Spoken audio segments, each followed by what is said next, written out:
اشفاق احمد صاحب فرماتے ہیں کہ ایک دفعہ بابا کرامت نے مجھے اپنی آنکھوں دیکھا ایسا قصہ بیان کیا جو لوگوں کے دوہرے معیار کو اجاگر کرتا ہے۔ کہتے ہیں کہ حاجی انور صاحب کاروباری آدمی تھے۔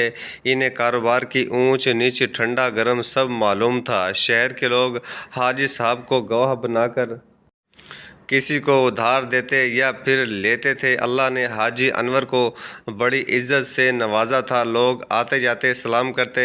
ایک دن حاجی صاحب نے دودھ کی دکان پر بیٹھے ملازم کو سمجھایا کہ اس دودھ میں یار کلو پانی ملانا، اور یہ جو ساتھ والی گلی سے ماسی رحمتیں جو دودھ لینے آتی ہے اس کو آج بنا پیسے لیے دودھ نہیں دینا۔ ملازم نے پوچھا کون سی ماسی رحمتیں؟ تو حاجی صاحب نے سمجھاتے ہوئے بتایا وہ فضل حسین کی بیوہ جس کا بیٹا پچھلے مہینے وفات پا گیا، وہ اس سے پیسے لیے بنا دودھ نہیں دینا آ جاتی ہے، منہ اٹھا کے کل کے بھی پیسے رہتے ہیں، یہاں کوئی دودھ کی سبیل لگی ہوئی ہے، آج پیسے نہ دے تو بھگا دینا، میں ذرا چوک میں جو اکٹھ ہوا ہے اس میں شرکت کر کے حاضری لگوا آؤں، ورنہ کل کو اپنے آقا نبی صلی اللہ علیہ وسلم کو کیا منہ دکھاؤں گا۔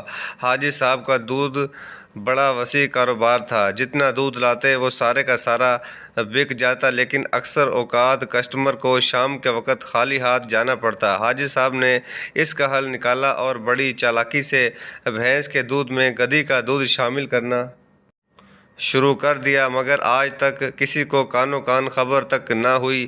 50 لیٹر دودھ کے ڈرم میں کم از کم 15 سے 20 لیٹر گدھی کا دودھ شامل ہوتا تھا، مگر مجال ہے کسی کو حاجی صاحب پر شک بھی ہو۔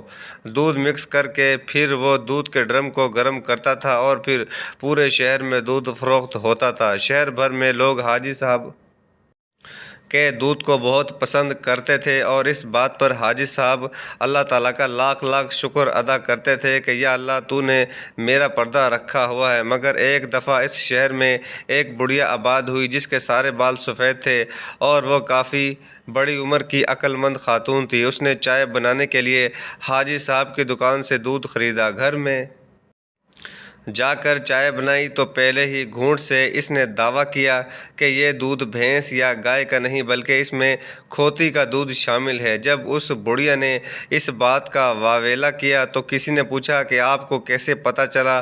تو بڑھیا نے بتایا کہ بچپن کے زمانے میں ایک جلد کی ایک پراسرار بیماری میں مبتلا ہو گئی تھی، اور حکیم صاحب نے بطور علاج میرے والد سے کہا تھا کہ اپنی بچی کو 1 مہینے تک گدھی کا دودھ پلاؤ تو یہ ٹھیک ہو جائے گی۔ تب ہی مجھے آج تک اس دودھ کا ذائقہ اچھے طریقے سے یاد ہے۔ بعد میں اس وقت کی ایک عام سی چھوٹی سی لیبارٹری میں دودھ چیک کیا گیا تو اس بات کی بھی تصدیق ہو گئی کہ یہ دودھ صرف بھینس کا ہی نہیں بلکہ اس میں گدھی کا دودھ بھی شامل ہے۔ حاجی صاحب دکان سے نکلے ہی تھے تو پیچھے سے نظام الدین نے آواز دی کہ حاجی صاحب کہاں جا رہے ہیں؟ تو حاجی صاحب نے بتایا نظام الدین نماز پڑھنے جا رہا ہوں، اللہ تعالیٰ سے راز و نیاز کی باتیں جو کرنی ہے، اور چوک میں جو اکٹھ ہوا وہاں حاضری لگوانے جا رہا ہوں، شاید یہ ادا یہ حاضری پسند آ جائے تو بخشش کا سامان پیدا ہو جائے۔ تو نظام الدین نے کہا اکٹھے چلتے ہیں، میں بھی ادھر ہی جا رہا ہوں۔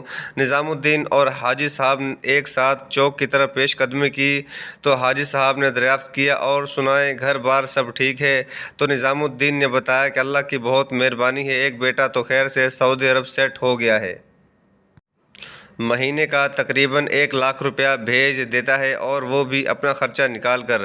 مولا کا بڑا ہی کرم ہے، کوئی مہینہ ایسا نہیں جب بیٹا ریال بھیجنا بھولا ہو۔ ابھی حاجی صاحب اور نظام الدین باتیں کرتے تیزی کے ساتھ چوک کی طرف بڑھ رہے تھے کہ رفیق سموسے والے کی آواز پر رک گئے۔ اس نے سلام دعا کی تو رفیق کے دریافت کرنے پر کہا کہ آپ لوگ کہاں جا رہے ہیں؟ تو حاجی صاحب نے ایک لمبا چوڑا بھاشن دیا اور اس کو بتایا اور دعوت بھی دی کہ کاروبار تو دنیا میں چلتے رہتے ہیں، آؤ ہمارے ساتھ تم بھی حاضری لگوا کر اپنی آخرت کا سامان اکٹھا کر لو۔ تو رفیق نے بولا کیوں نہیں، بس 5 منٹ رکیں پھر ساتھ ہی چلتے ہیں۔ وہ دونوں رک گئے تو حاجی صاحب نے بتایا کہ جلدی میں کھانا بھی نہیں کھایا اور بھوک بھی محسوس ہو رہی ہے، تو رفیق نے 2 سموسے پلیٹ میں ڈال دیے۔ تو رفیق نے حاجی صاحب کے قریب ہو کر ان کے کان میں سرگوشی کرتے ہوئے بتایا، حاجی صاحب آپ ہی کی دکان ہے، لیکن یہ سموسے آپ کے کھانے کے نہیں، یہ کل کے ہیں۔ حاجی صاحب نے ایک مسکراہٹ کے ساتھ رفیق کے اس خلوص کا شکریہ ادا کیا اور پھر تینوں چوک کی طرف چل پڑے۔ تھوڑی دور ہی گئے تو ایک رکشے والا ان کے پاس آ کر رکا، تو حاجی صاحب نے کہا، اوئے شیدے سنا کیا حال ہے، کہاں جا رہا ہے؟ تو شیدے نے کہا، میں چوک میں جو اکٹھ ہوا ہے وہاں جا رہا ہوں، اس میں شرکت کرنے۔ تو اس کی بات سن کر سب نے یک زبان کہا، یہ ہوئی نا بات، ہم بھی وہیں جا رہے ہیں۔ تو شیدے نے بلا تکلف کہا، پھر پیدل کیوں، رکشے پر سوار ہوں، کچھ ثواب کا موقع ہم کو بھی کمانے دیں۔ تینوں شیدے کے ساتھ رکشے پر سوار ہوئے اور شیدے نے رکشے کو منزل کی طرف بڑھانا شروع کر دیا۔ ابھی بمشکل 2 ہی منٹ ہوئے ہوں گے کہ ایک آدمی سڑک کے بیچوں بیچ کھڑا ہوا اور رکشے کو روکا۔ وہ کافی گھبرایا ہوا تھا۔ رکشہ رکنے پر اس نے بتایا کہ میری بیوی حاملہ ہے اور ڈیلیوری کا وقت ہے، تو تمام سڑکیں بند ہونے کی وجہ سے کوئی ایمبولینس، کوئی گاڑی ادھر تک پہنچ نہیں پا رہی اور نہ کوئی رکشہ مل رہا ہے۔ آپ کو آتا دیکھا تو میری جان میں جان آئی۔ میری بیوی بہت تکلیف میں ہے، میری مدد کریں، شہر کے تمام راستے تو بند ہیں، اس رکشے پر میری بیوی کو گلیوں کے بیچوں بیچ ہسپتال منتقل کر دیں، خدا آپ کا بھلا کرے۔ تو شیدے نے صاف الفاظ میں ایک شدید لہجے میں انکار کیا اور حاجی صاحب، نظام الدین اور رفیق سموسے والے نے بھی اس انکار میں مزید پختگی پیدا کی کہ ہم جس کام کے لیے جا رہے ہیں اس کے لیے یہ دنیاوی کام کوئی معنی نہیں رکھتے۔ اس شخص نے تقریباً منت کرنے والے انداز میں کہا کہ میری بیوی شدید تکلیف میں ہے، مہربانی کریں۔ تو شیدے کو غصہ آ گیا اور باقی تینوں نے بھی اس کی بدتمیزی پر شدید رد عمل دیا۔ شیدے نے رکشے کو آگے بڑھا دیا اور وہ شخص رکشے سے لپٹ کر اس کو روکنے کی کوشش کرتا رہا، لیکن شیدے کے ارادے میں کوئی کمی نہیں آئی اور کچھ دیر تک وہ چوک میں چلے گئے اور ایک جذبے کے ساتھ انہوں نے اپنی حاضری کو توجہ کا مرکز بنایا اور پوری طاقت کے ساتھ وہاں اپنا کردار ادا کیا، اونچے اونچے نعرے لگوائے اور وہاں پر حاجی صاحب نے درس دیا کہ یہ دنیاوی مال و متاع کسی کام کا نہیں، اس دنیا میں رہتے ہوئے آخرت کو کما لو۔ لیکن بدقسمتی سے کہنا پڑتا ہے کہ آج ہمارے لوگ صرف دولت کمانے کے پیچھے لگے ہوئے ہیں اور یہ بھی نہیں سوچتے کہ یہ کمایا گیا پیسہ کس طریقے سے آیا ہے، بس صرف دولت آنی چاہیے، جائز ہے یا ناجائز، بس آنی چاہیے، پھر رات وہیں پر گزاری۔ بابا کرامت کہتے ہیں کہ ان کے جذبہ ایمانی کو دیکھ کر مجھے اپنا ایمان مردہ محسوس ہوا اور ان پر رشک آیا اور دل میں سوچا کہ یہ ہیں وہ لوگ جن کے ایمان اور عشق کی بدولت یہ دنیا قائم ہے، اور مجھے یقین ہو گیا کہ صبح ہوتے ہی فرشتے ان پر اپنی رحمت کی برسات کریں گے اور ہم گناہگار دیکھتے رہیں گے۔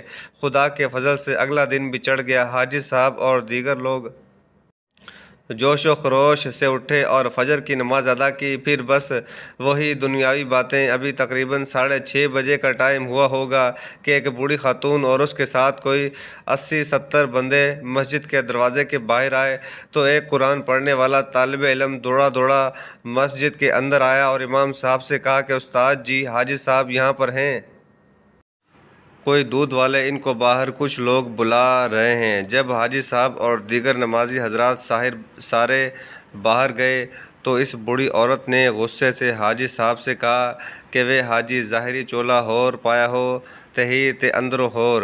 حاجی صاحب نے غصے سے کہا کہ کی مطلب ہے تیرا بی بی؟ پھر اس عورت کے ساتھ آئے ہوئے 70-80 بندوں میں سے ایک بڑی عمر کے بزرگ نے کہا کہ حاجی صاحب، ہم تو آپ کو اللہ کا بڑا نیک بندہ سمجھتے تھے، لیکن آپ تو بھینس کے دودھ میں گدھی کا دودھ ملا کر ہم سب کو دیتے جا رہے ہیں، اور نہ جانے کب سے آپ یہ خوبصورت عمل کر رہے ہیں۔ آپ نے کبھی نہیں سوچا کہ ہمارے چھوٹے چھوٹے بچے ہیں، وہ بیمار ہوتے ہیں تو ان پر ہزاروں کے حساب سے دوائیوں پر اخراجات آتے ہیں۔ ابھی حاجی صاحب غصے سے تل ملا کر قسم اٹھانے والے ہی تھے کہ ایک دوسرے آدمی نے کہا کہ ہم لیبارٹری سے آپ کے دودھ کا ٹیسٹ کروا کر لائے ہیں، وہ بھی ایک بار نہیں بلکہ 2 دفعہ۔ ایک دفعہ کل یہ بڑھیا عورت تم سے لے کر گئی تھی اور آج پھر میں دوبارہ جا کر تمہارے ملازم سے دودھ لے کر آیا ہوں اور آج پھر اس دودھ کا لیبارٹری ٹیسٹ کروایا ہے، دونوں میں گدھی کا دودھ شامل ہے۔ اگر ہم پر نہیں یقین تو یہ لیبارٹری کی رپورٹ ہے، یہ جہاں سے مرضی چیک کروا لو۔ یہ سن کر بجائے پشیمان ہونے کے حاجی صاحب نے کہا کہ یہ پھر آج غلطی سے کسی نے کچھ شرارت کر دی ہوگی یا میرے ملازم نے کوئی شرارت کی ہوگی، میں آپ سے معافی چاہتا ہوں۔ حاجی صاحب اس طرح ڈھٹائی سے اپنی غلط بیانی کا مقابلہ کر رہے تھے کہ الٹا چور کوتوال کو ڈانٹے، لیکن یہ بھی حقیقت ہے کہ حاجی صاحب سارا منظر دیکھ چکے تھے اور انہیں بخوبی اندازہ ہو گیا تھا کہ آج کے بعد ایسی حرکت نہیں کریں گے۔ بابا کرامت نے اشفاق صاحب کو مخاطب کر کے کہا کہ میرا دل کہتا ہے کہ اس دن رفیق سموسے والے نے بھی اللہ سے توبہ کی ہوگی کہ یا اللہ تو نے میرا اتنا عرصہ پردہ رکھا، لیکن آج کے بعد میں کوئی ایسی حرکت نہیں کروں گا۔ اشفاق احمد صاحب فرماتے ہیں کہ گناہ آخر گناہ ہے، آپ خدا کی مخلوق کے ساتھ کوئی بھی زیادتی کر رہے ہیں، ملاوٹ کر رہے ہیں، کسی بھی جرم کا ارتکاب کر رہے ہیں، یہ خدا کی مرضی ہے کہ کب تک کس کی رسی کو ڈھیلا چھوڑتا ہے، کب تک کسی کا پردہ رکھتا ہے، لیکن ہر گناہ نے ایک نہ ایک دن اپنی جزا و سزا کو پانا ہے۔ لیکن یہ میرے مالک کی مرضی ہے کہ کس کو دنیا میں رسوا کرنا ہے اور کس کو آخرت میں، اور کس کو دونوں جہانوں میں۔ افسوس کہ ہم سب کچھ جاننے کے باوجود اتنے انجان کیوں بنے ہوئے ہیں، کون سا آدمی کتنے پانی میں ہے اور کس نے انسانوں کو کتنا تنگ کیا ہوا ہے۔ ہم میں سے ہر شخص اپنے بارے میں سب جانتا ہے، مگر پھر بھی اس غلط فہمی میں ہے کہ نماز یا روزے کے ذریعے وہ اپنی بخشش کروا لے گا۔ اللہ تعالیٰ سے دعا ہے کہ وہ ہم سب کو سیدھے راستے پر چلنے کی توفیق عطا فرمائے اور اس دن کی دہشت سے محفوظ رکھے جس دن ماں اپنی اولاد کی فکر چھوڑ دے گی، بھائی اپنے بھائی سے دور بھاگے گا، بیٹا باپ کو اور باپ بیٹے کو نہیں پہچانے گا، نفسا نفسی کا عالم ہوگا اور کوئی تعلق اور رشتہ کام نہیں آئے گا۔ لیکن آج وقت ہے کہ اللہ تعالیٰ سے اپنا تعلق، اپنا رشتہ مضبوط کر لو۔ یہ دنیا اور آخرت کا ایسا واحد راستہ ہے جو نہ دنیا میں آپ کو جھکنے دے گا اور نہ آخرت میں، دونوں جہان آپ کے سنور جائیں گے۔ ہم لوگ صرف باتیں کرتے ہیں اور باتیں سنتے ہیں، ہمارے پاس عمل کی کمی ہے، عمل کر کے تو دیکھیں۔ آج وقت ہے اپنا محاصرہ کیجیے، اپنی ذات کو صحیح ڈگر پر لے آئیں، خدا نخواستہ وہ وقت نہ آ جائے کہ جب آپ کے حصے میں سوائے پچھتاوے کے اور کچھ نہ رہے۔ یہ باتیں کرتے ہوئے اشفاق صاحب کی آنکھوں میں آنسو آ گئے اور حتیٰ کہ بابا کرامت کو اٹھ کر انہیں چپ کروانا پڑا۔ اللہ تعالیٰ سے دعا ہے کہ وہ ہمیں حقوق اللہ کے ساتھ ساتھ حقوق العباد ادا کرنے کی پوری توفیق عطا فرمائے۔ ثم آمین۔